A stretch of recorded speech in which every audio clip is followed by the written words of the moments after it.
kasambahan. Tapos ko magluto, maglaba tayo.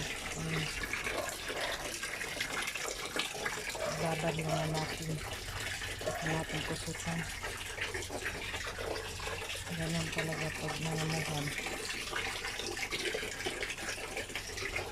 Laba tayo kasi marami na eh. Kailangan na dahan-dahan yung paglaba. Babad naman natin mga kasambahan. Dalawang ko muna siya.